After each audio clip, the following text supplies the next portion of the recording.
अक्सर लोग यह कहते हैं कि परमेश्वर की इच्छा के बिना इस संसार में कुछ भी नहीं होता है, और ऐसा देखा जाता है कि जब भी जीवन में दुखों के बारे में किसी से बात किया जाए तो बहुत सारे लोग यही जवाब देते हैं कि यह सब ऊपर वाले की मर्जी पर निर्भर है। इसका मतलब यह है कि इस धरती पर जो कुछ भी घटनाएं घटती हैं वह सब ऊपर वाले यानी परमेश्वर की इच्छा से ही घटती हैं। और अगर वास्तव में ऐसा ही है कि सब कुछ परमेश्वर की इच्छा पर निर्भर है, यानी कि अच्छी और बुरी दोनों चीजें परमेश्वर खुद करते हैं, जब हम इस बात को सोचते हैं कि जीवन में दुख क्यों आता है, तो हमें इसकी शुरुआत कहां से हुई इसके बारे में जानना बहुत ही ज्यादा जरूरी है।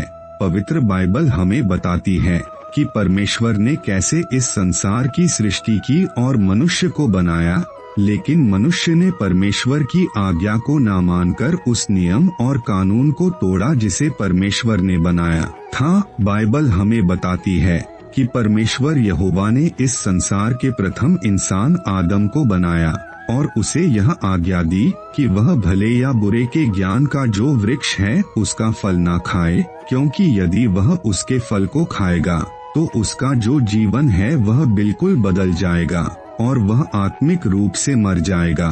और अगर हम बाइबल को पढ़ते हैं तो हम पाते हैं कि आदम ने अपनी पत्नी हव्वा के कहने में आकर उस फल को खाया जिसके विषय में परमेश्वर ने उन्हें खाने से मना किया था, और ऐसा करने के कारण परमेश्वर के नियम के अनुसार जो दंड आना था वह उन दोनों के जीवन में आया, और इसी जगह से मनुष्य के जीवन में दुखों का आरंभ हुआ। और उसके बाद इस संसार में जितने भी मनुष्य आदम और हव्वा के द्वारा जन्म लेकर आए वह सब अपने ही अभिलाषा और अपनी इच्छाओं में फंसकर पाप के अधीन हुए, और उसके फल स्वरूप उनके जीवन में दुख आया। जब परमेश्वर ने इस दुनिया के पहले इंसान को बनाया था तब बिल्कुल अपनी तरह पवित्र बनाया था। उस समय मनुष्य में कोई पाप नहीं था और न कोई बुराई थी, और परमेश्वर ने मनुष्य को बनाते समय खुद चुनाव करने का क्षमता के साथ बनाया था। परमेश्वर ने मनुष्य को बनाने के बाद उन्हें इस पृथ्वी पर सब चीजों पर अधिकार रखने की आज्ञा दी। परमेश्वर ने मनुष्य को समुद्र की मछलियाँ और आकाश के पक्षियों और घरेलू पशुओं और सारे पृथ्वी पर सब रेंगने वाले जंतुओं जो पृथ्वी पर रहते हैं अधिकार दिया। इस प्रकार परमेश्वर ने मनुष्य नर और नारी करके उनकी सृष्टि की और पृथ्वी पर रखा और तमाम वस्तुओं पर उन्हें अधिकार दिया। परमेश्वर ने जब मनुष्य को बनाया था तो उसे बाजारों में मिलने वाले खिलौने की तरह नहीं बनाया था, जिनमें हम चाबी भरकर अपने इच्छा के अनुसार चला सकते हैं, क्योंकि खिलौने की खुद की कोई इच्छा नहीं होती है, उसे कोई दूसरा कंट्रोल करता है।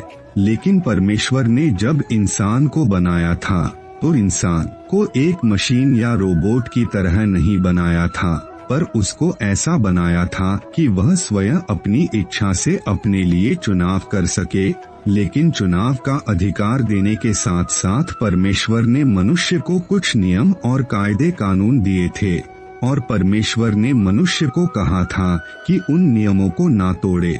अगर वह ऐसा करेंगे तो उसके परिणाम स्वरूप उन्हें दंड भुगतना होगा। दुनिया के पहले इंसान को चुनाव का अधिकार होने के बाद भी उसने परमेश्वर की आज्ञा को तोड़ा, जिसके कारण उन पर दंड आया। यहीं से मनुष्य के जीवन में दुख क्यों आता है इसके बारे में अच्छे से समझ सकते हैं। और यह दंड उन पर इसलिए आया था क्योंकि उन्होंने वह काम किया था जिस काम को उन्हें करने के लिए मना किया गया था। परमेश्वर ने इंसान को स्वयं निर्णय लेने का जो अधिकार दिया था, उस अधिकार का इंसान ने गलत इस्तेमाल किया और परमेश्वर के नियम और कानून को तोड़कर अपने ऊपर दंड लेकर आए। इसके परिणाम स्वरूप उन्हें बहुत दुख का सामना करना पड़ा। इस प्रकार से मनुष्य के जीवनों में नियम और कानून तोड़ने की वजह से दुख का आना आरंभ हो गया। अगर वीडियो आपको पसंद आया है तो वीडियो को लाइक और चैनल को सब्सक्राइब जरूर करें। धन्यवाद।